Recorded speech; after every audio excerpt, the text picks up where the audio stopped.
හුඟක් ඇඟ හදාගන්න යන ළමයි වෙජිටේරියන් වෙලා ඇඟ හදාගන්න දඟලනා ඉන්නේ. බොහෝ විට වෙජිටේරියන් බොඩි බිල්ඩර්ස්ලා හොරෙන් මාංශ ජනක ආහාර ගන්නවා. ඒ කියන්නේ වේ ප්‍රෝටීන් උනත් ගහකින් කඩන වේ ප්‍රෝටීන් නෑනේ. හරකුන්ගෙන් ගන්න කිරි වලින් තමයි වේ ප්‍රෝටීන් හදන්නේ. ඒතර ඒකත් නිර්මාංශ නෙමෙයි.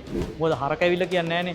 අනේ මගේ කිරි ටික දොවාගෙන වේ ප්‍රෝටීන් හදලා මේ ළමයාට දෙන්න කියලා එහෙම කියන්නේ නෑ. බලෙන් තමයි අපි ගන්න. ඒකට පවමයි. ගොඩක් අය ක්‍රියටීන් ගන්න කැමති. ක්‍රියටීන් තියෙන හොඳම ස්වභාවික සෝස් එක තමයි හරක් මස්. බොඩි බිල්ඩින් කරනවා නම් ගන්න ඕනි හොඳම මස් වර්ගය තමයි හරක් මස්. සප්ලිමන්ට්ස් එන්න කලින් කාය වර්ධකයෝ විශේෂයෙන් ආනෝල්ඩ් ශ්වාසනික පවා බිත්තර සහ හරක් මස් වලින් තමයි ඒගොල්ලෝ කාය වර්ධනය කරේ. හරක් මස් වල ක්‍රියටීන් තියෙනවා. ඒතකොට මාංශ පේශි පිම්බිලා එනවා. අපි ගන්න ආහාර වලින් වැඩිම ශරීරයේ පටක බවට පත් වෙන ආහාරය තමයි බිත්තර. ශාකමය ප්‍රෝටීන් වර්ග ගත්තාම ඒ වගේ ඒවා ශරීරයට උරා ගන්නෙත් නෑ.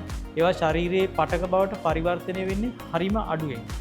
හරි ඒවයි තියෙන පෝෂණ ද්‍රව්‍ය අපිට ඇඟට උරා ගන්න පුළුවන් හැකියාවක් නැහැ. මොකද අපි හරක් නොවන හින්දා. මිනිස්සුන්ගේ ආහාර ජීර්ණ පද්ධතිය හැදිලා තියෙන්නේ මස් කන්න මිසක් මොළ කන්නවත්, ඇට කන්නවත්, අල කන්නවත් නෙමෙයි. අවුරුදු මිලියන 2.5ක් 3ක් තිස්සේ දඩයන් කළා තමයි මානව පරිණාමය සිද්ධ වෙලා තියෙන්නේ. ඒක ආපහු හරවන්න අපිට පුළුවන් කමක් නැහැ. අපි හැදිලා තියෙන්නේ මස් කන්න. අපි මස් කෑවේ නැතොත් අපි ලෙඩ වෙනවා.